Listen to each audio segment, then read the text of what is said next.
Hello friends, आप सभी को नमस्कार। मैं हितेश कुमार एक बार फिर से आप सभी के लिए हिंदी वर्णमाला की क्लास लेके आया हूँ। देखिएगा, इससे पहले मैं आप लोगों को 4 क्लासेस पढ़ा चुका हूँ। जो हिंदी वर्णमाला है उससे संबंधित ये हमारी तीसरी क्लास होगी। तो इससे पहले मैंने आप लोगों को वर्ण के बारे में बताया था, स्वरों के और व्यंजनों में अंतर बताया था, स्वर और अक्षर में अंतर बताया था, वर्ण और अक्षर में अंतर बताया था। ये सारी बातें मैंने बताई थी। उसके बाद मैंने शुरू किया था कि जो वर्ण है उसमें उसके 2 भाग हो गए, स्वर और व्यंजन। तो स्वरों के 7 भेद किए थे हमने, 7 भेदों पर मैं चर्चा कर चुका हूं। आज की क्लास के लास्ट में मैं आपको एक बार दोबारा से उनका रिवीजन करा दूंगा। अब बात करता हूं आज की वीडियो। आज की वीडियो में हम क्या पढ़ेंगे कि अभी तक हमने स्वरों को 7 भागों में बांटा है, लेकिन इसके अलावा भी स्वरों को एक भाग पर और बांटा गया है, उस पर चर्चा करेंगे। और जितने भी स्वर से संबंधित और जानकारियां रहेंगी वो सारी की सारी जानकारियां आज मैं डायग्राम के साथ आप लोगों के साथ में डिस्कस करने वाला हूं।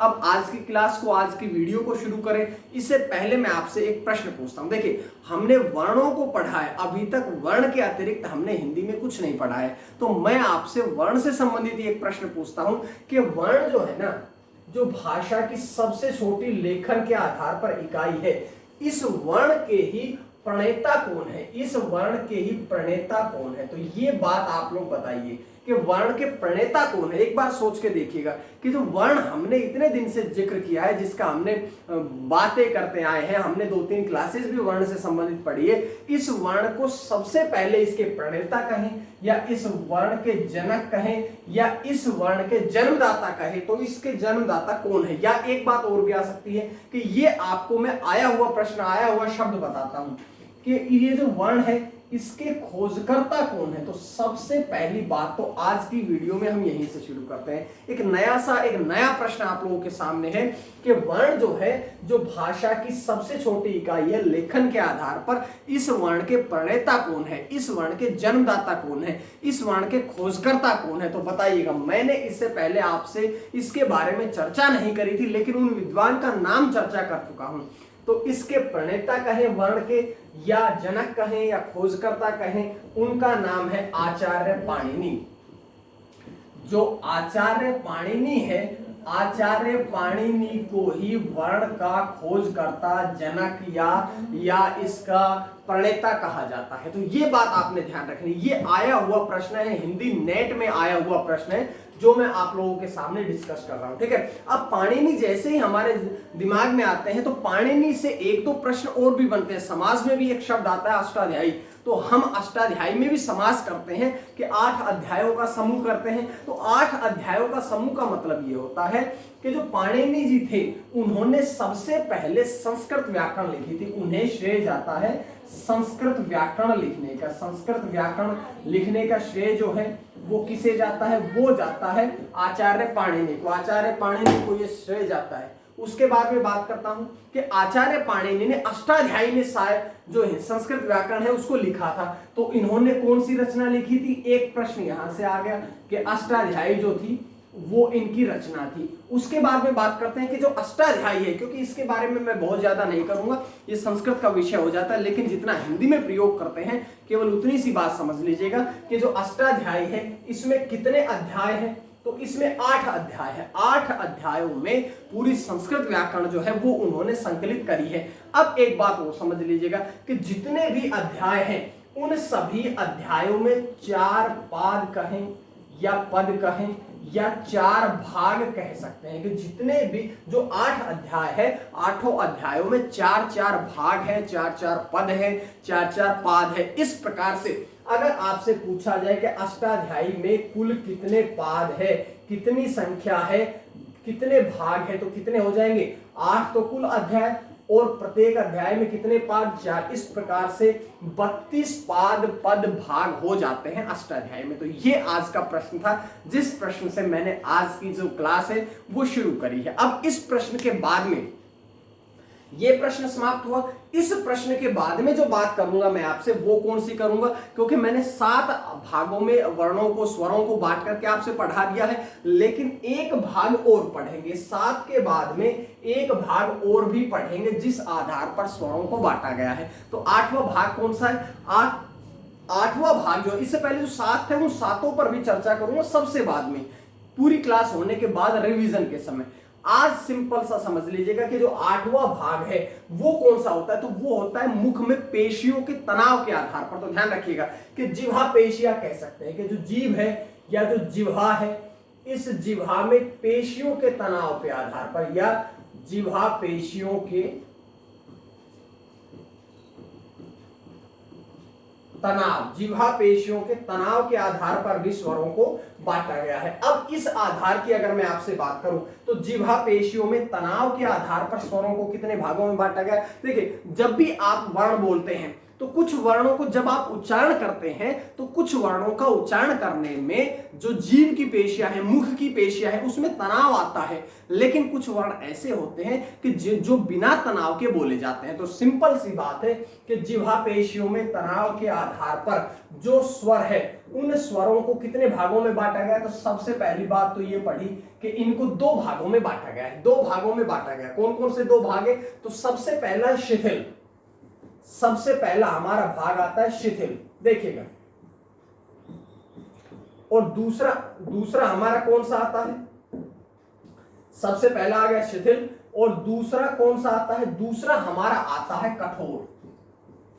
शिथिल और दूसरा कौन सा आता है? कठोर। अब देखिएगा कि बहुत बार शिथिल मतलब कि जिन वर्णों को उच्चारण करते समय जो हमारा मुख है, जो हमारे जिह्वा है, इनकी जो पेशियां हैं वो तनाव नहीं लेती है, यानी कि तनाव रहित रहे। जो पेशियां हैं वो तनाव रहित रहती है। जब मुख या जीभ की पेशियां जो है वो तनाव रहित रहती है। मांसपेशियां कह सकते हैं, पेशिया से समझिएगा कि जीभ और मुख की जो मांसपेशियां हैं वो तनाव रहित रहे तो वो क्या कहलाएगा? शिथिल कहलाएगा। और तनाव सहित रहे मतलब तनाव के साथ में जब उच्चारण किया जाए, जब उच्चारण जो है वो तनाव के साथ किया जाएगा तो वे वर्ण क्या कहलाएंगे? कठोर वर्ण कहलाएंगे। अब एक बात और समझिएगा कि केवल कठोर ही नहीं बल्कि कठोर के साथ में इनका नाम दृढ़ भी आता है। तो समझ लीजिएगा कि जिह्वा पेशियों के आधार पर जो हमारे स्वर हैं, इन स्वरों को 2 भागों में बांटा गया। पहला आपका आता है शिथिल, कि जब बोलते समय आपकी जिह्वा पेशियां जो हैं वो तनाव नहीं लेती है, उन्हें कहते हैं हम शिथिल। और दूसरा है कठोर, के जब तनाव लेती हैं तो कौन सा कहलाता है? कठोर। अब कठोर को ही हम दृढ़ भी कह सकते हैं। अब देखिएगा, ये मैं आपको बहुत डीपली अच्छी बातें बता रहा हूं क्योंकि ये आपके पीसीएस तक की क्लासेस में आपको पूरी तरह से हेल्प करने वाली है। तो आप लोग पूरी तरह से एकजुट होकर के इसको पढ़िएगा, ध्यान से शांतिपूर्वक इसको पढ़िएगा। उसके बाद में देखिएगा, हमने अभी तक नहीं बताया कि कौन कौन सा स्वर जो है वो इनमें शामिल होता है।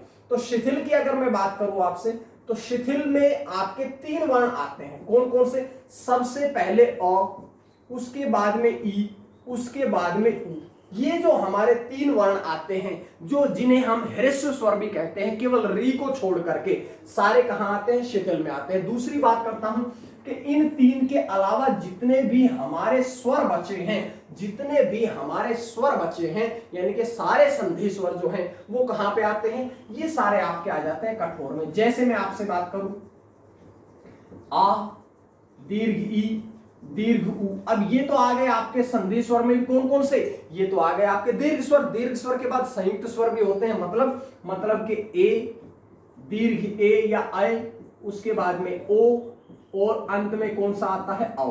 तो ये आपके कैसे स्वर होते हैं? ये हमारे जो स्वर है ये कैसे होते हैं? ये होते हैं कठोर या दृढ़। तो इतनी सी बात समझ में आई आपको? आसान सी बातें थी। अब मेरी बात समझिएगा। देखिए, जैसे आप बोलिएगा अ या बोलिएगा ई या बोलिएगा उ, तो हमारे मुख में या जीभ को बगैर किसी तनाव के इनको आसानी से उच्चारण कर लेते हैं। उसके बाद में जब भी इनको बोलते हैं आ, ई, उ, ए, आय, तो इनको बोलते समय जो हमारे मुख की पेशियां हैं उनको अतिरिक्त बल लगाना पड़ता है, अतिरिक्त उनको प्रयास करना पड़ता है। इसीलिए इन्हें हम क्या कहते हैं? कठोर या दृढ़। अब एक बात और समझ लीजिएगा, भाई हमने अभी तक री को शामिल नहीं किया है। ये बात आपने समझनी पड़ेगी कि हमने री को शामिल नहीं किया है। क्यों? क्योंकि मैं आपसे पिछली क्लास में डिस्कस कर चुका हूं कि आचार्य भोलानाथ तिवारी जो हैं, जो आचार्य भोलानाथ तिवारी हैं, आचार्य भोलानाथ तिवारी, देखिएगा आचार्य भोलानाथ तिवारी। तो उन्होंने जो री है इसको ये कहा है कि इस री का जो उच्चारण है वो र में अगर हम लघु ई जोड़ दें यानी कि री, इन दोनों का उच्चारण समान होने के कारण उन्होंने री को शामिल नहीं किया है, इसलिए हमने या उन्होंने भी इसको री को यहां से हटा रखा है। ना जीव की क्रियाशीलता के आधार पर पढ़ते हैं हम री को, क्योंकि बहुत बार और उनके अनुसार आचार्य भोलानाथ तिवारी ने तो स्वरों की संख्या 10 ही बताई है।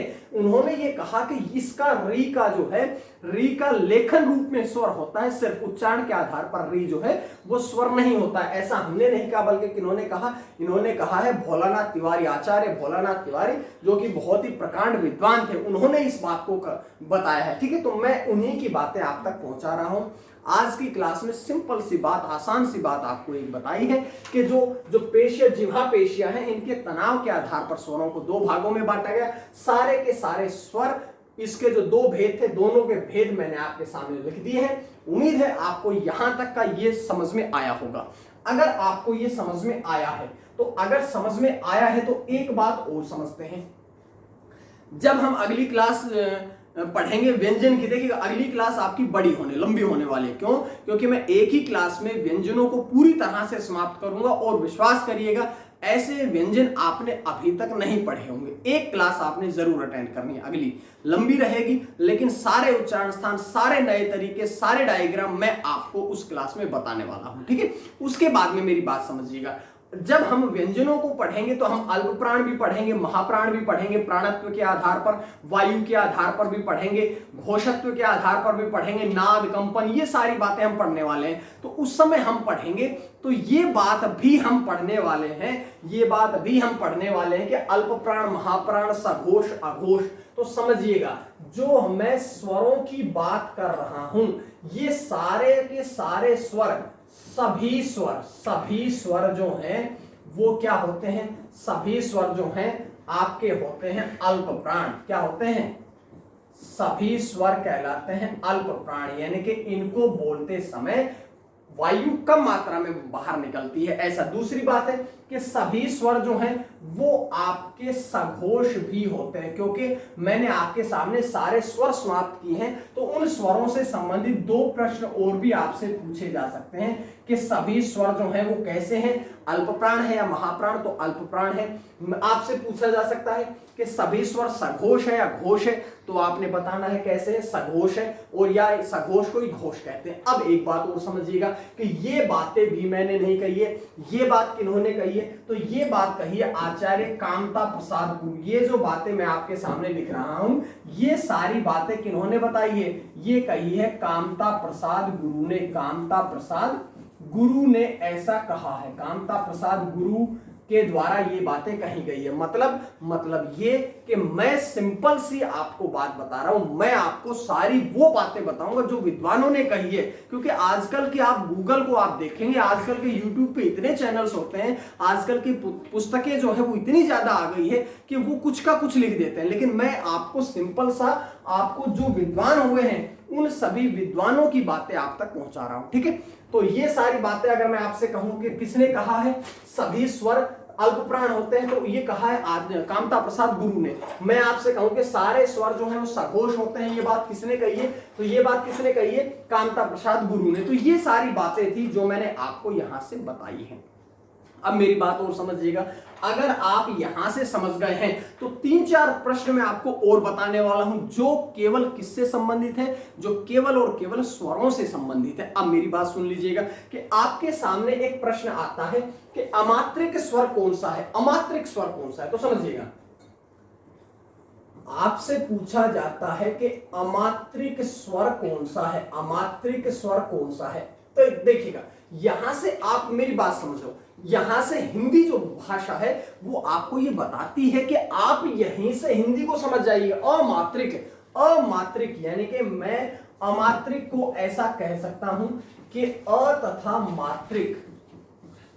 अब मेरी बात समझिएगा कि अ एक उपसर्ग होता है, और अ उपसर्ग जहां भी जुड़ता है उसकी जो सेंस है, उसका जो अर्थ है वो नहीं के अर्थ में निकलता है। जैसे न्याय से अन्याय नहीं है, जो न्याय धर्म से अधर्म नहीं है जो धर्म, तो अमात्रिक के जिस वर्ण की मात्रा नहीं होती है। देखिएगा हमने अभी तक 11 स्वर पढ़े हैं, अभी तक 11 स्वर पढ़े हैं। 2 आज अयोगवा पर भी मैं चर्चा करूंगा, लेकिन उससे पहले मेरी बात समझिएगा कि हम कहते हैं कि अमात्रिक क्या है।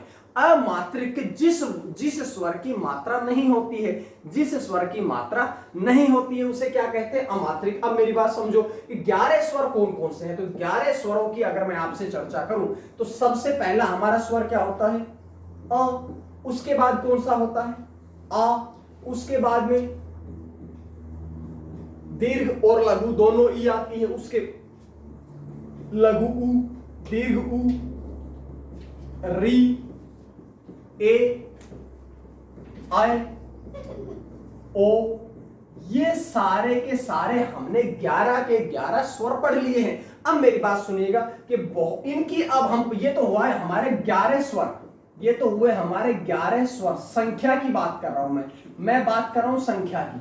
तो संख्या में स्वरों की संख्या बात करी जाए तो 11 होते हैं। अब इन्हीं स्वरों की, अब मैं आपसे इन्हीं स्वरों की मात्राओं की बात करता हूं, मात्राओं की बात करता हूं। तो देखिएगा अब मैं आपसे पूछता हूं कि अ की कैसी मात्रा होती है, तो समझ लीजिएगा इस बात को कि अ जो एक ऐसा वर्ण है जिसकी कोई भी मात्रा नहीं होती है, नहीं होती है मतलब इस वर्ण की कोई भी मात्रा नहीं होती है। समझ में आई बात। और इस वर्ण की कोई भी मात्रा ना होने के कारण ही इसे क्या कहा जाता है, अमात्रिक स्वर कहा जाता है। इसे क्या कहा जाता है, अमात्रिक स्वर कहा जाता है। तो ये समझ में आई बात भाई, ये समझ में आई ना। अमात्रिक के अ की कोई अपने स्वयं की मात्रा नहीं होती है, इसीलिए अ को क्या कहा जाता है, अ को कहा जाता है अमात्रिक। अब आगे सुनिएगा, ये आ की मात्रा, ये छोटे ई की मात्रा, दीर्घ ई की, छोटे ऊ की, दीर्घ ऊ, उसके बाद री की मात्रा।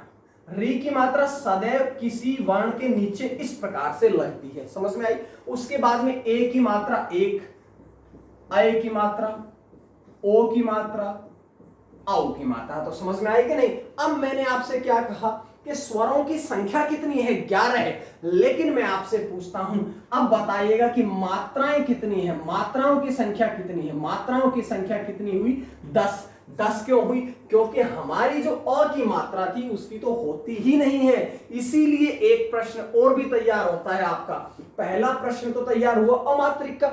अब दूसरी बात भाई, जो अ है ना, इस अ की मात्रा दृश्य नहीं होती है, दृश्य मात्रा नहीं होती है, इसीलिए अ को अमात्रिक के साथ साथ एक और भी नाम दिया गया है। क्या नाम दिया गया है, अ को अमात्रिक के साथ में अ को उदासीन वर्ण भी कहा गया है। उदासीन वर्ण भी कहा गया। उदासीन वर्ण का मतलब क्या हुआ कि भाई जिसकी मात्रा जो है वो दृश्य नहीं है, जिसकी मात्रा दृश्य नहीं है वही क्या होता है, उदासीन वर्ण होता है। समझ में आई बात। अब मैं आपके सामने एक प्रश्न और लेके आता हूं जो आपके एग्जाम्स में पूछा जाता है। देखिएगा आपके एग्जाम्स में पूछा जाता है कि आप बताइएगा कि जैसे आपसे कहा जाए कमल,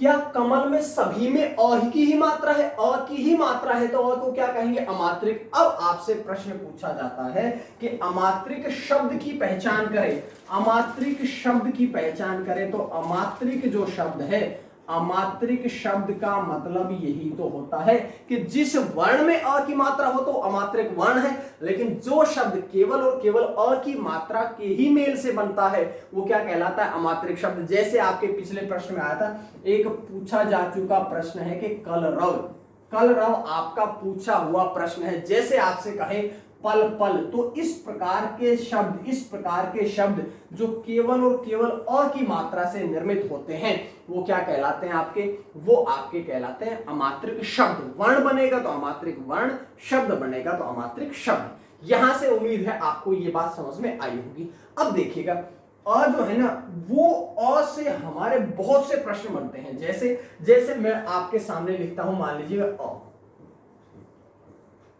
अब इस अ से हमारे बहुत से प्रश्न बनने वाले हैं। जैसे समझिएगा, अब अ की मैं बात करता हूं तो सबसे पहले हम इस अ को क्या कहेंगे, अ को कहेंगे हम अमात्रिक।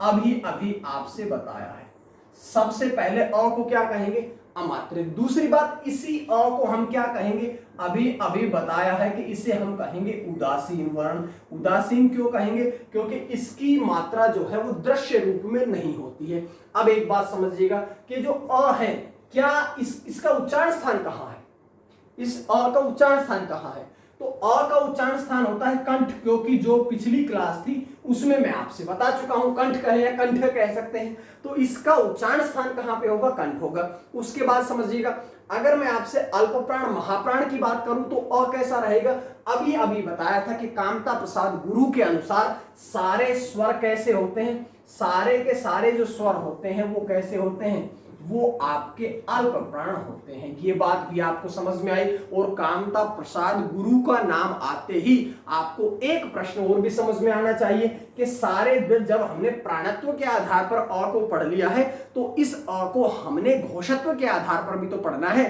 तो ये बताइए सघोष है कि अघोष, अभी अभी बताया कि कामता प्रसाद गुरु ने कहा कि सारे स्वर अल्प प्राण और सभी स्वर सघोष होते हैं, तो ये कैसा रहेगा, हम इसे क्या कह सकते हैं, हम इसे सघोष या इसे हम घोष भी कह सकते हैं, इसे हम सघोष या घोष भी कह सकते हैं। तो ये सारे नाम हैं, ये सारे नाम हैं जिनको मैं आपके सामने अ के बारे में चर्चा कर रहा हूं। एक बात और समझिएगा कि जब हमने इनको अग्र मध्य पश्चिम में बांटा था तब आपने अ को कहां रखा था, आपने इसे क्या कहा था, आपने इसे कहा था अग्रस्वर,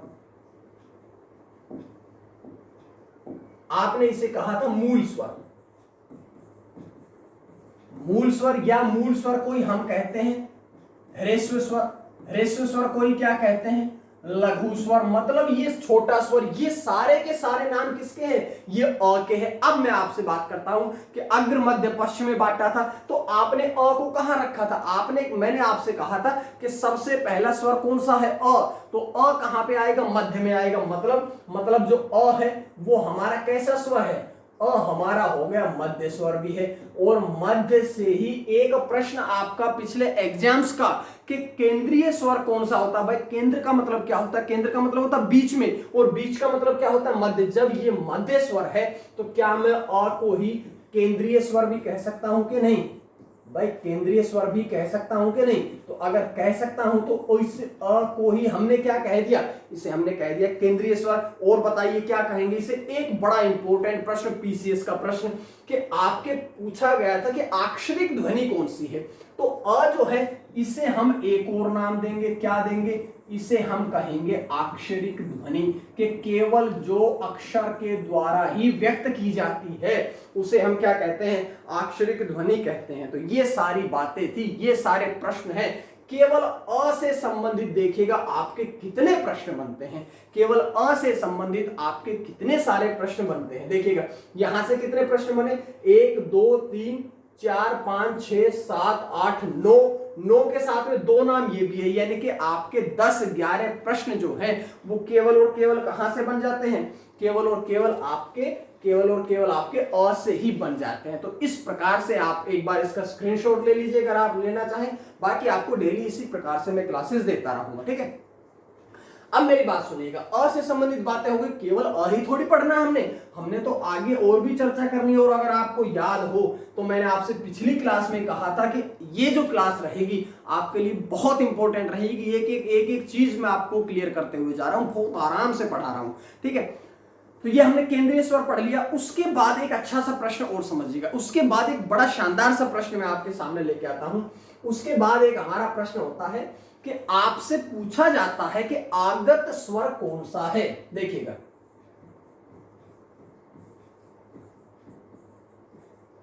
आगत स्वर कौन सा है, आगत का मतलब क्या होता है, आगत का मतलब होता है आया हुआ, वो स्वर जो दूसरी भाषा से यहां पर आया हुआ है, वो स्वर जो दूसरी भाषा से ऐसा का ऐसा हमारे यहां आया हुआ है। अभी तक हमने जो 11 वर्ण पढ़े हैं कहीं से नहीं आए, संस्कृत से हिंदी में रूपांतरित हुए या आदि जननी भाषा संस्कृत भाषा से हिंदी में आए हैं। लेकिन केवल संस्कृत ही नहीं, एक वर्ण ऐसा भी है जो संस्कृत के अलावा भी अन्य भाषा से आया है। तो समझिएगा, पहले आगत का मतलब होता है आया हुआ। अब मैं आपके सामने 1-2 शब्द लिखता हूं, 1-2 शब्द लिखने वाला हूं। देखिएगा हम बहुत बार पढ़ते हैं हॉस्टल,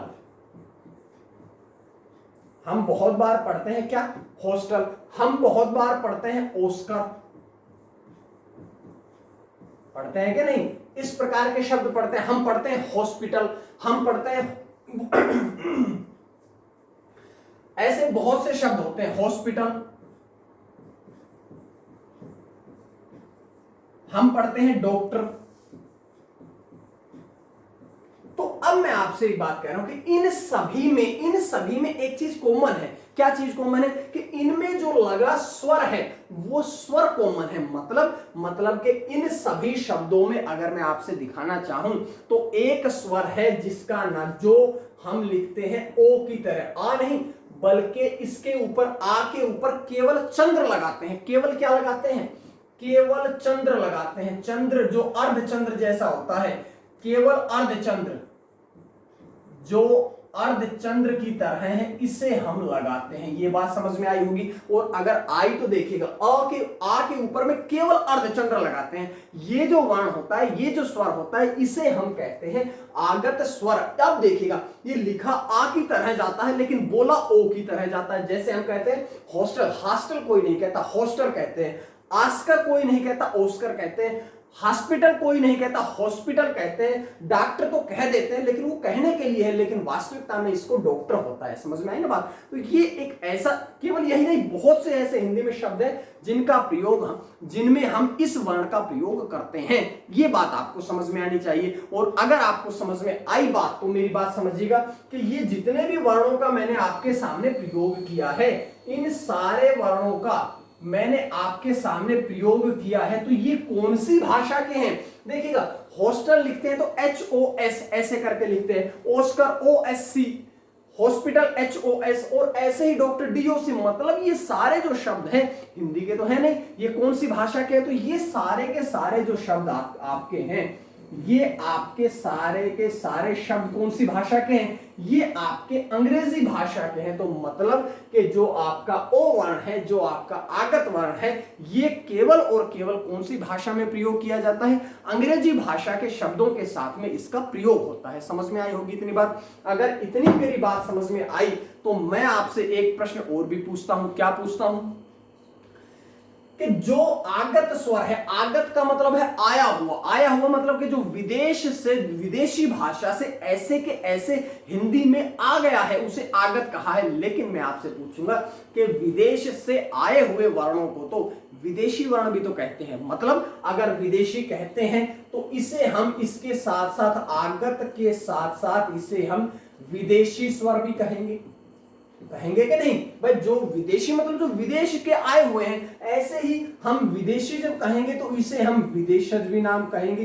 विदेशज मतलब विदेश प्लस ज मतलब जन्म लेना, कि जिन शब्दों, जिन वर्णों का जन्म विदेश में हुआ है वो विदेशज कहलाता है। एक अच्छा सा प्रश्न और, कि इसी को हम एक नाम और भी देते हैं जिसका नाम है ग्रहित स्वर। ग्रहित का मतलब क्या है? ग्रहित का मतलब है कि ग्रहण किए हुए मतलब कि जो दूसरी भाषा के शब्द हैं, वर्ण है, और उनको ऐसे के ऐसे हिंदी भाषा ने ग्रहण कर लिया है, वो क्या कहलाते हैं आपके? वो आपके कहलाते हैं ग्रहित स्वर, आगत स्वर, विदेशी स्वर, ये सब कहते हैं। ठीक है, तो ये सारी आपकी बात थी, मैंने आपको बताई है। अब मेरी बात समझिएगा, केवल ओ है, लेकिन यहां से प्रश्न कितने, जैसे देखिएगा, जैसे केवल अ से इतने सारे प्रश्न बनते हैं, ऐसे ही इस विदेशी स्वर से भी हमारे बहुत से प्रश्न बनते हैं।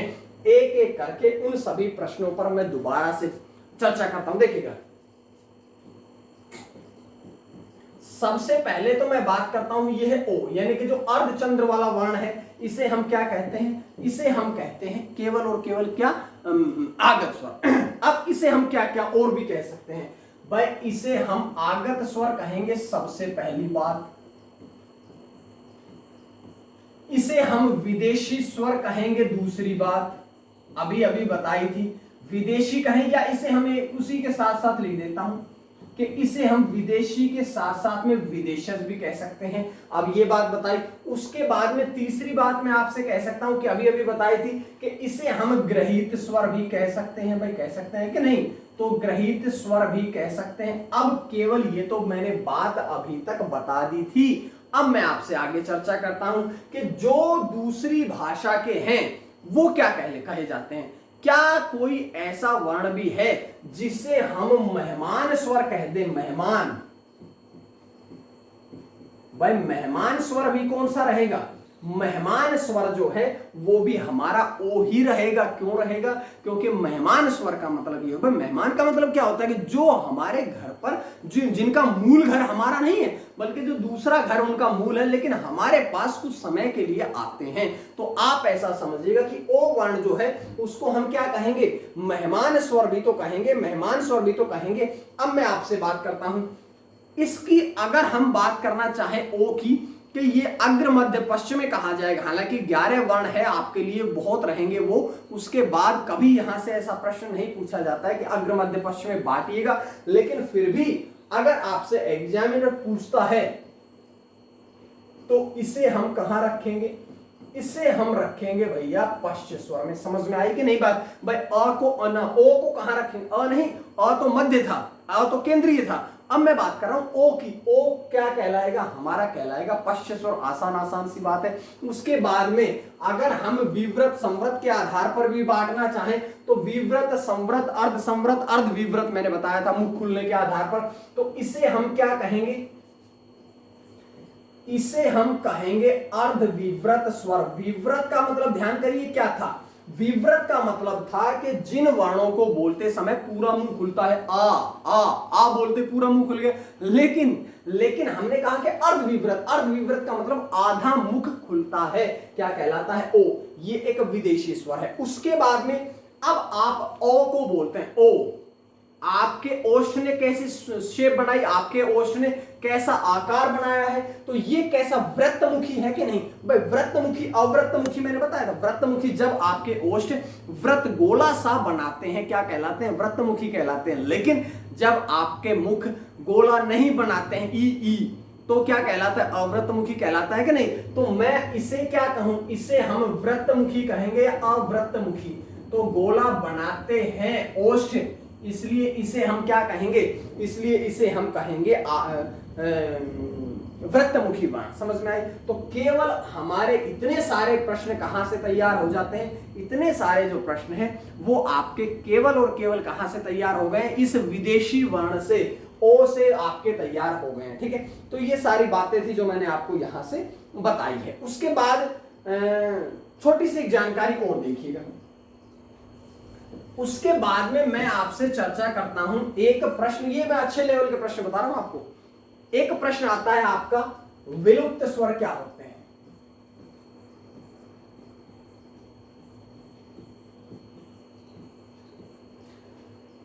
देखिएगा, विलुप्त स्वर क्या होते हैं? विलुप्त स्वर, विलुप्त भाई आपने ऐसा देखा होगा कि सरकार जो है वो ऐसी प्रजातियों को संरक्षित करती है जो विलुप्त होने की कगार पे हो। विलुप्त होने का मतलब है कि जो समाप्त होती जा रही है। विलुप्त होने का मतलब है कि जो अदृश्य होती जा रही है, जो हमारी प्रजातियां अदृश्य होती जा रही है, जो छिपी हुई है, जो छिपती जा रही है, धीरे धीरे जो समाप्त होती जा रही है, उसे ही हम विलुप्त कहते हैं, अदृश्य कहते हैं। तो मैं आपसे कहता हूं कि आप बताइए विलुप्त स्वर कौन सा है? क्योंकि जो स्वर वर्तमान समय में कम प्रयोग किए गए, जिनका प्रचलन धीरे धीरे समाप्त होता जा रहा है, जो स्वर जो है वर्तमान में छिपते जा रहे हैं, मतलब कि जिनका प्रयोग समाप्त होता जा रहा है, तो ऐसे स्वर कौन से होते हैं? इंपॉर्टेंट प्रश्न है।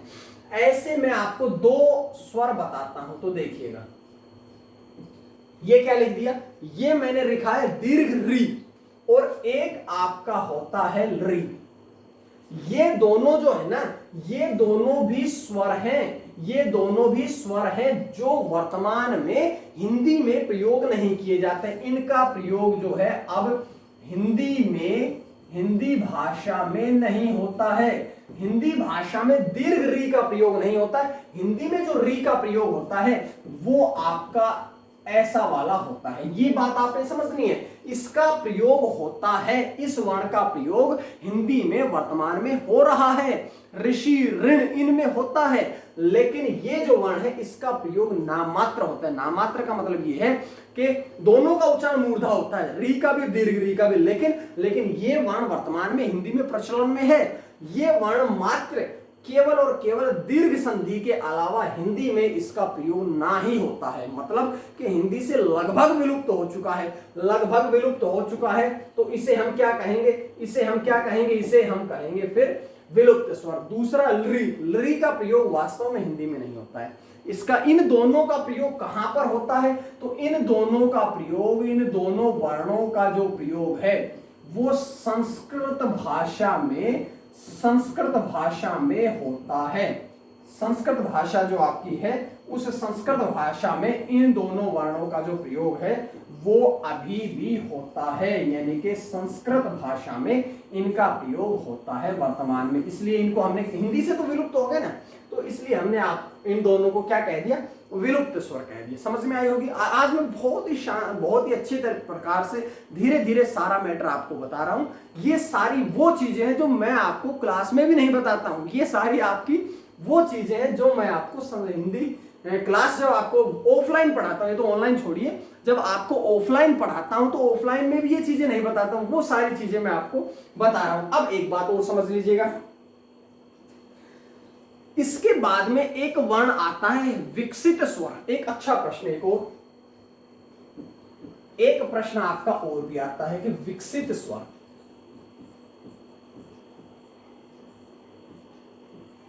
एक आपका आता है विकसित स्वर। तो देखिए विकसित स्वर क्या है, विकसित स्वर ये है कि जिन जिन स्वरों का निर्माण जो है वो हिंदी भाषा भाषियों ने किया है, हिंदी के विद्वानों ने किया है, हिंदी के जो महापुरुष हुए, जो हिंदी भाषा या हिंदी व्याकरण से जुड़े हुए विद्वान हुए हैं, उन्होंने जिन स्वरों का विकास हिंदी में किया है वो क्या कहलाते हैं, विकसित स्वर कहलाते हैं। देखिएगा, जो आपका चंद्र बिंदु होता है, चंद्र बिंदु, जो आपका चंद्र बिंदु होता है वो क्या कहलाता है, वो आपका कहलाता है विकसित स्वर। वो आपका क्या कहलाता है, विकसित स्वर कहलाता है। आसान सी बात है। अब चंद्र बिंदु का आप प्रयोग देखिएगा, जैसे हम लिखते हैं 5 के पहले चंद्र फिर बिंदु। देखिए मैं आपसे बता रहा हूं, मैं आपसे पहले बताया था कि जो आपका आगत है उसमें केवल अर्धचंद्र लगता है, लेकिन यहां चंद्र भी बाद में बिंदु भी, चंद्र भी बिंदु भी, तो यहां इसीलिए इसका नाम है चंद्र बिंदु के चांद।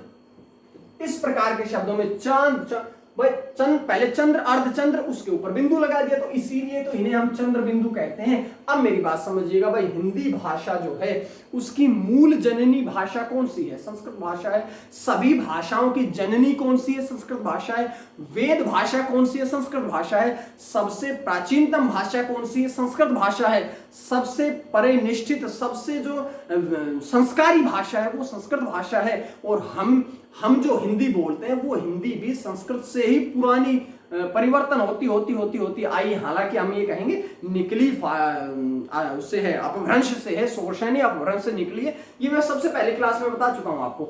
लेकिन हिंदी आई तो मूल रूप से संस्कृत से। अब ये जितने भी सारे वर्ण हैं, जितने भी सारे टॉपिक हम पढ़ते हैं, ये सारे भी संस्कृत से ही आए हैं। सारे स्वर, सारे व्यंजन भी संस्कृत से आए हैं। लेकिन जो चंद्र बिंदु है इसका विकास किसने किया है, इस चंद्र बिंदु का विकास जो है वो किया है हिंदी विद्वानों ने।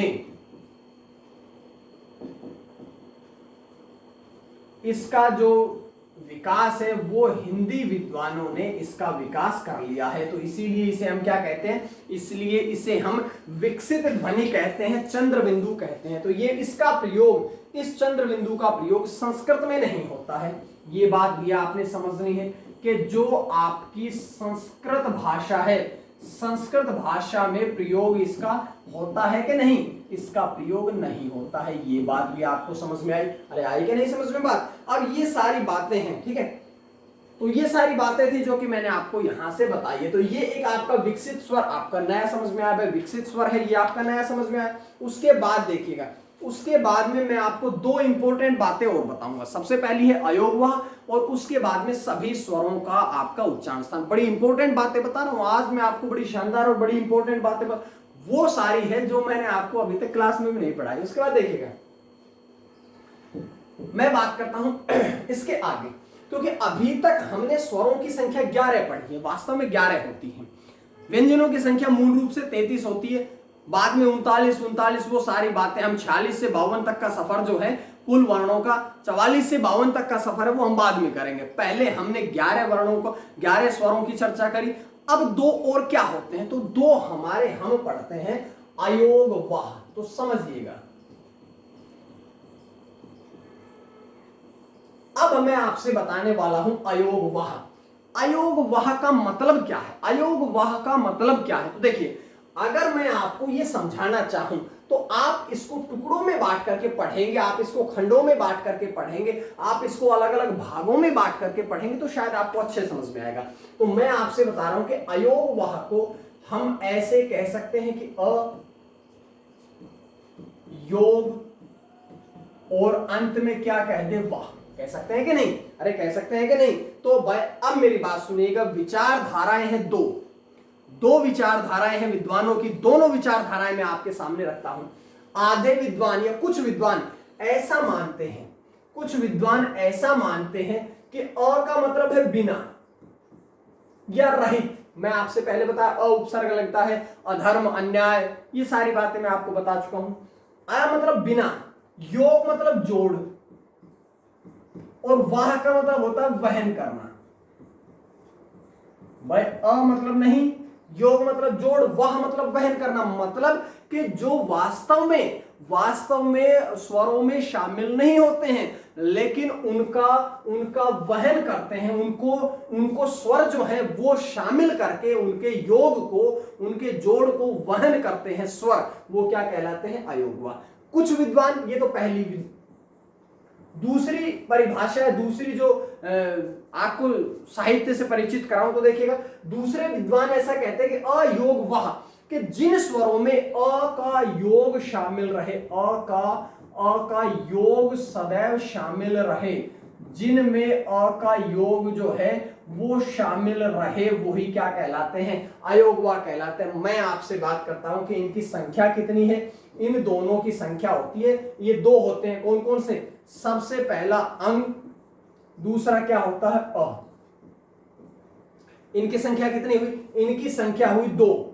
इनकी संख्या कितनी हुई, इनकी संख्या हुई दो, अंग और अ। अब मेरी बात समझिएगा, अगर हमने कहा कि अयोग वाह के बिना जोड़ के भी जो स्वरों में शामिल रहे, जो स्वर जो है, जो दो वर्णों को वहन करते हैं, वही अयोग वाह कहलाते हैं। या कि जब सदैव अ का योग जिनमें शामिल रहे, वही अयोग वाह। यहां भी आपको अ दिखाई दिया, यहां भी आपको अ दिखाई दिया। अब मेरी बात एक और सुनिएगा कि इनका प्रयोग सदैव स्वरों के साथ होता है। ऐसा कहें कि इनका प्रयोग कभी भी व्यंजनों के साथ नहीं होता है, बल्कि इनका जो प्रयोग है वो सदैव स्वरों के साथ में होता है। ये बात आपको समझ में आई। अब अगर समझ में आई तो एक इंपॉर्टेंट बात और समझिएगा, ये तो हमने बात करी इन दोनों को क्या कहते हैं, इन दोनों को जोड़ करके क्या कहते हैं, तो इन दोनों को कहा जाता है अयोग वाह। समझ में आई पहली बात। अब मैं आपसे दूसरी बात कर रहा हूं कि अगर हम इनको अलग अलग करके पढ़ना चाहें, अगर हम इसको अलग अलग पढ़ना चाहें तो केवल अंग क्या कहलाता है, केवल अंग कहलाता है आपका अनुस्वार। केवल अंग क्या कहलाता है, आपका अनुस्वार। दूसरी बात, केवल अ की बात करूं मैं आपसे, तो केवल अ जो है ये आपका क्या कहलाता है, विसर्ग। समझ में आई बात, अगर समझ में आई कि नहीं, अगर समझ में आई बात तो समझिएगा कि भाई अयोग वाह में कितने वर्ण है, दो वर्ण है, अंग अ। दूसरी बात समझो, एक और नया प्रश्न कि अनुस्वार और विसर्ग का मेल क्या कहलाता है। भाई ये है अनुस्वार, ये है विसर्ग, इन दोनों का मेल क्या कहलाएगा, अयोग वाह कहलाएगा। या अयोग वाह में कौन कौन है, अनुस्वार और विसर्ग है। तो ये सारी बातें थी। अब मेरी बात एक और समझ लो कि बहुत बार बच्चे मैसेज कर करके पूछते हैं, सर अयोग वाह की संख्या तो 4 है, 4 है। अरे भैया 4 भी है, इनकी संख्या जो है ना, इनकी संख्या 4 भी है, लेकिन 4 संख्या इनकी कहां है, इनकी संख्या 4 है संस्कृत भाषा में। संस्कृत भाषा में जिह्वामूलीय और उपधमानीय, इन दो के अलावा तीसरा होता है जिह्वामूलीय, चौथा होता है उपधमानीय। ये दोनों जुड़ जाते हैं, ठीक है, जिह्वामूलीय और उपधमानीय, ये दो जुड़ करके संस्कृत में इनकी संख्या 4 हो जाती है। लेकिन हिंदी में ना जिह्वामूलीय को स्थान है, ना हम कहते हैं मूल उपधमानीय को, तो ये दोनों को स्थान नहीं है। तो हिंदी में इनकी संख्या कितनी है, हिंदी में इनकी संख्या मात्र कितनी है? मात्र इनकी संख्या 2 है। इस बात को आप लोगों ने समझ लेना है, इस बात को आपने अच्छी तरह से समझ लेना है। और एक बात इंपॉर्टेंट और समझ लीजिएगा, बहुत बार मैं आपसे अगर अच्छे प्रश्न बताने वाला हूं तो आप उन अच्छे प्रश्नों को अच्छी तरह से सुनिएगा। मैं आपसे कह रहा हूं कि इन दोनों का अयोगवाह का नामकरण किसने किया था? अयोगवाह जो 2 वर्ण हैं हमारे, जिनके बारे में हमने इतनी सारी चर्चा कर ली है, अब मैं आपसे पूछने वाला हूं कि इन दो अयोगवाह को किस विद्वान ने इन दोनों का नामकरण किया था? तो यहां से देखिएगा, इन विद्वानों का नामकरण जो किया था, वो नामकरण करने का श्रेय जाता है किशोरीदास वाजपेयी को। किशोरीदास वाजपेयी, इनका नामकरण देखिएगा, इनका जो नामकरण है, इन दोनों का जो नामकरण आता है, वो नामकरण किसने किया था? किशोरीदास वाजपेयी ने। किशोरीदास किसने? वाजपेयी। किशोरीदास वाजपेयी जो थे, हिंदी के प्रमुख विद्वानों में इनका नाम आता है, प्रमुख विद्वानों में इनका नाम शुमार है। और इन्होंने ही कहा कि भैया अंग और अ है, जो अनुस्वार और विसर्ग है, इन दोनों को आप क्या कहोगे? इनको आप कहोगे अयोगवाह। तो ये सारी बातें थी जो कि मैंने आपको इनकी तरह बताया, ठीक है। तो इस प्रकार से ये हमारी बातें स्वरों से होती हैं। आखिरी बात और देख लीजिएगा, आज की स्लाइड में आखिरी जो बात मैं आपको बताने वाला हूं, जो अभी तक मैंने आपको थोड़ी थोड़ी हिंट के तौर पर बताई है, आखिरी बात सुन लीजिएगा, उसके बाद में मैं अगली वीडियो में लेके आऊंगा। आज की वीडियो की आखिरी बात ये है, इंपॉर्टेंट बात जो है वो ये है कि स्वरों की संख्या, अभी तक की क्लास में मैंने आपको स्वरों की संख्या नहीं बताई है। स्वरों की संख्या जो है वो मैंने आपको अभी तक की क्लास में नहीं बताई है। तो स्वरों की संख्या कितनी है, ये बात आज की स्लाइड में आखिरी बात और पढ़ेंगे। 4-5 टॉपिक है, 4-5 क्वेश्चन बन के आते हैं, वो मैं आपको बताऊंगा। उस हिसाब से आपने प्रश्नों को ध्यान रखना है, ठीक है। देखिएगा, सबसे पहले क्वेश्चन नंबर 1 की तरफ चलते हैं। तो मैं आपसे पूछता हूं कि मूल स्वरों की संख्या कितनी है? मूल स्वरों की संख्या, या आपसे कहा जाए कि आधार स्वरों की संख्या कितनी है? तो भैया मूल स्वरों की संख्या कहें या आधार स्वरों की संख्या कहें, कितनी है? 4 है। अ ई उ री, ये 4 हमारे क्या कहलाते हैं? ये 4 कहलाते हैं हमारे मूल स्वर। तो पहला प्रश्न यहां से हुआ। प्रश्न नंबर 2 की तरफ चलते हैं। मैं आपसे पूछता हूं कि संधि स्वरों की संख्या कितनी है? आपसे पूछा जाता है कि संधि स्वरों की संख्या कितनी है? संधि स्वर कितने हैं भाई? 7 है। कौन कौन से? दीर्घ और संयुक्त को जोड़ करके 3 दीर्घ 4 संयुक्त जुड़ करके कितने बनते हैं? 7। अब मैंने आपसे पूछा कि स्वरों की संख्या कितनी है? ये मूल स्वरों की संख्या, ये संधि स्वरों की संख्या। प्रश्न नंबर 3 में मैंने आपसे पूछ लिया कि स्वर कितने हैं, स्वरों की संख्या कितनी है? तो कितनी है? 11 है। अब मैं आपसे पूछता हूं कि अगर आपसे कहा जाए उच्चारण के आधार पर, अगर आपके सामने नाम आ जाए किसका? अभी मैंने आपको याद करिएगा, मैंने आपको एक व्यक्ति का नाम बताया था जिन्होंने री को स्वर नहीं माना था। तो ऐसे आचार्य का नाम क्या है? तो ऐसे जो आचार्य, अरे भाई पहले कितनी बार बताया कि जिह्वा की क्रियाशीलता के आधार पर उन्होंने नहीं माना। मैंने कितनी बार बताया कि अग्र मध्य पद या केवल री को उन्होंने लेखन के आधार पर माना है, उच्चारण के आधार पर नहीं माना है। तो आचार्य भोलानाथ तिवारी का अगर मैं आपके सामने नाम लिखूं, तो जैसे ही आचार्य भोलानाथ तिवारी का नाम आएगा, आपने कहना है कि स्वरों की संख्या कितनी बताई उन्होंने? 10। या मैं आपसे कहूं कि उच्चारण के आधार पर कितने हैं? 10। मैं आपसे कहूं कि मात्रा के आधार, अ को मात्रा में शामिल नहीं करते, कितने हो गए? 10 हुए कि नहीं? ये सारी बातें थी। अब एक आखिरी प्रश्न और देखिएगा, इसके बाद एक और प्रश्न बताऊंगा। आपसे कहा जाता है कि बाल पोथी के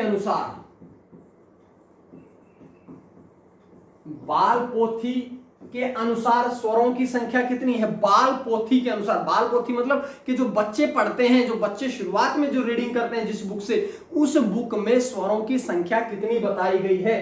तो उस बुक में स्वरों की संख्या कितनी बताई गई है? 13 बताई गई। वहां अंग और अ, अनुस्वार और विसर्ग को भी शामिल किया गया है। और आखिरी मेरी बात समझ लीजिएगा यहां पर कि अगर आपसे पूछा जाए कि कुल स्वरों की संख्या, कुल में अगर आपसे कहे कि अयोगवाह सहित कुल स्वरों की संख्या कितनी है, अयोगवाह सहित कितनी है, तो वह आप कहेंगे 11 मूल प्लस 2 अयोगवाह कितने हो जाते हैं? 13 हो जाते हैं। अयोगवाह के साथ अगर आपसे पूछा जाता है तो आप कितने कहोगे? आप कहोगे कितने हैं? 13 है। और एक बात और मैं आपसे अगर पूछूं थोड़ा सा, हालांकि ऐसा प्रश्न पूछते नहीं है एग्जाम में, फिर भी अगर आपसे पूछा जाए तो प्रश्न नंबर 7 जो कि आज का आखिरी रहेगा कि प्लुत स्वर में कितने स्वरों को शामिल करते हैं? प्लुत स्वर में कितने स्वरों को शामिल करते हैं? तो बताइए कितने? 8 स्वरों को शामिल करते हैं। कौन कौन से? मैंने उस दिन आपसे कहा था कि अ और 7 हमारे संधि स्वर जुड़ जाते हैं, ठीक है। इनकी संख्या संस्कृत में 9 हो जाती है क्योंकि वहां पर दीर्घ री भी जुड़ जाता है इसमें, ठीक है। तो अगर आपसे प्लुत स्वरों की संख्या पूछे तो वही सारे स्वर होते हैं, अ भी जुड़ जाता है और आपके 7 संधि स्वर भी जुड़ जाते हैं। तो ये थी आज की क्लास जिसमें मैंने आपके सामने, मैंने पहले कहा था कि हिंदी की आज की क्लास जो है आपकी इंपॉर्टेंट होने वाली है, बहुत ही शानदार होने वाली है। ऐसे तथ्य रहेंगे जो आपने ना पहले कभी सुने होंगे, ना देखे होंगे, ना इस प्रकार का तरीका आपने देखा होगा। तो मुझे उम्मीद है आपकी आज की क्लास जो है वो आपको समझ में आई। कमेंट करके आपने जरूर बताना है कैसी क्लास थी, ठीक है। और अगर आपको ये क्लास अच्छी लगी तो आप दोस्तों को शेयर जरूर करें इस क्लास को, ठीक है। उसके बाद में मैं आपसे बता देता हूं, देखिएगा एक बार सारा रिवाइज कर देता हूं, जिसके बाद में मैं आपको पिछली क्लास का हल्का सा रिवीजन कराऊंगा। देखिएगा मैंने आज आपसे सबसे पहले प्रश्न पूछा कि वर्ण के प्रणेता कौन है? आचार्य पाणिनि वर्ण के प्रणेता, जन्मदाता है। उन्होंने अष्टाध्यायी की रचना करी जिसमें 8 अध्याय है, कुल 32 पाद है, ठीक है। ये सारी मैंने आपको बताई। उसके बाद में मैंने कहा कि उन 7 भेदों के अलावा 8वां भेद भी है। कौन सा है? जिह्वा पेशियों के तनाव के आधार पर 2 भागों में शिथिल और कठोर। शिथिल जो आसान है, जो बिना किसी तनाव के बोले जाते हैं, अ ई उ। बाकी 7 जो बचे वो सारे के सारे कठोर, कठोर को ही दृढ़ भी कहते हैं। जिह्वा पेशियां जो है वो तनाव लेती हैं। उसके बाद में अगर मैं आपसे कहूं कि री क्या है? भाई री का उच्चारण तो ऐसा है ना, आचार्य भोलानाथ तिवारी कितनी बार याद किया है आपको कि री को शामिल नहीं करते हैं। अगली बात मेरी समझ लो, अगली बात मैंने आपसे बड़ी प्यार से समझाई थी कि भाई सभी स्वर अल्पप्राण होते हैं, सभी स्वर सघोष होते हैं। किसने कहे? मैंने तो कहे आपसे, लेकिन मुझसे या हमारे से पहले भी किसने कहे? ये कहे कामता प्रसाद गुरु ने। उसके बाद में मैंने आपसे कहा कि अगर अमात्रिक स्वर आए तो अमात्रिक, जिसकी मात्रा नहीं होती है। अ ऐसा वर्ण है जिसकी मात्रा नहीं होती है। भाई देख लो, किसी सभी वर्णों की मात्रा होती है लेकिन अ की मात्रा नहीं होती है। ये दृश्य रूप में नहीं होता है, लेखन रूप में होता है, दृश्य रूप में नहीं होता, इसलिए इसे उदासीन भी कहते हैं, ठीक है। अमात्रिक शब्द पे भी हमने चर्चा कर ली थी, अमात्रिक शब्द पे। और अगर हमने अमात्रिक शब्द पे चर्चा कर ली थी तो ये एक और आपका प्रश्न यहां से तैयार हो जाता है कि भाई अमात्रिक शब्द कैसे होते हैं, कौन से होते हैं, ठीक है। उसके बाद में मैं बात करता हूं आपसे अ से संबंधित, मैंने इतने प्रश्न बताए थे आपको। और अगर ये सारे प्रश्न समझ लो, केंद्रीय है, मध्य है, मूल है, ह्रस्व है, लघु है, अमात्रिक है, अक्षरिक है, उदासीन है, कंठ है, अल्प प्राण है, सघोष है, ये सारी बातें मैंने आपसे बताई थी। उसके बाद में मैं बात करता हूं आपसे कि एक आता है आगत स्वर, विदेशी स्वर, विदेशज स्वर या ग्रहित स्वर। केवल ओ, आ के ऊपर चंद्र लगता है, बिंदु नहीं लगता है। कहां से? अरे भाई इन सब शब्दों में प्रयोग होता है ना। ये शब्द कहां के हैं? अंग्रेजी के हैं। तो ये कहां से आया है?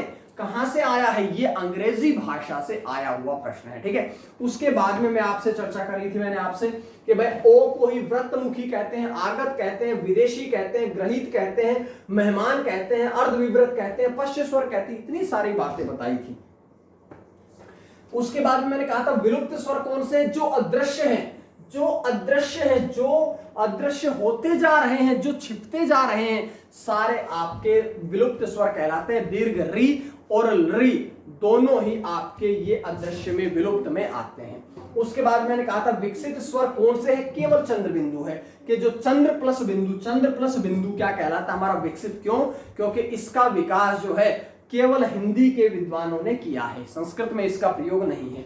उसके बाद में मैंने आपसे कहा था अयोगवाह की संख्या, नामकरण किसने किया? किशोरीदास वाजपेयी ने। लेकिन मैं आपसे कहूं अयोगवाह के अ का योग वहन करते हैं, क्या कहलाते हैं? अयोगवाह कहलाते हैं। उसके बाद में आखिरी स्लाइड में मैंने आपसे क्या कहा था कि भाई स्वरों की संख्या, मूल स्वर 4, संधि स्वर 7, प्लुत स्वर 8, स्वर 11 है। भोलानाथ तिवारी ने 10 बताए, बाल पोथी में 13 है, और कुल अयोगवाह सहित कितने होते हैं? 13 होते हैं। तो ये सारी बातें जो थी वो मैंने आपको आज की क्लास में बताई है, और आज की क्लास में अगर मैंने बताई है आपसे तो इस बात को आपने समझना है, इस बात को आपने समझना है कि इसके बाद में मैं आपको एक हल्का सा पिछली क्लास में जो 7 भागों में बांटा था वो आपको दिखा देता हूं, जिसके बाद में मैं आज की क्लास को समाप्त करता हूं। देखिएगा, पिछली क्लास में मैंने आपसे एक छोटी सी बात बताई थी, सिंपल सी 2 मिनट का रिवीजन है, उसके बाद में मैं आज आपकी क्लास को समाप्त करता हूं यहीं पे। तो देखिएगा, पिछली क्लास में जब हमने बात करी थी उस पे, तो हमने स्वरों को 7 आधार पर बांटा था। कौन कौन से? सिंपल सी एक स्लाइड बताऊंगा बस। सबसे पहले मात्रा के आधार पर 3 भागों में ह्रस्व, संधि, प्लुत। अनुनासिकता के आधार पर 2 भागों में अनुनासिक और निर्नुनासिक। जीभ की क्रियाशीलता के आधार पर 3 भागों में अग्र, मध्य, पश्च। ओष्ठ की स्थिति के आधार पर 2 भागों में वृत्तमुखी, अवृत्तमुखी। मुख की स्थिति के आधार पर 4 भागों में संवृत, अर्धसंवृत, विवृत और अर्धविवृत। उत्पत्ति या स्रोत के आधार पर 2 भागों में मूल और संधि, और उच्चारण के आधार पर कंठ, तालु, मूर्धा, ओष्ठ, कंठ, तालु। ये सारी मैंने आपसे पिछली क्लास में चर्चा करी थी। ठीक है, तो उम्मीद है आपको ये क्लास समझ में आ रही है, पसंद आ रही है। और अगर आपको हिंदी की क्लास पसंद आ रही है तो आप अपने दोस्तों तक शेयर करें इस क्लास को, ताकि ज्यादा से ज्यादा लोगों तक हमारी बातें पहुंच सके। आप लोग शेयर करें, कमेंट करके जरूर बताया करें कि भाई कैसी क्लास लगती है। ठीक है, तो आज के लिए इतना ही। मां सरस्वती की कृपा आप सभी पर बनी रहे। आप सभी का आज के लिए इतना ही। बहुत बहुत धन्यवाद।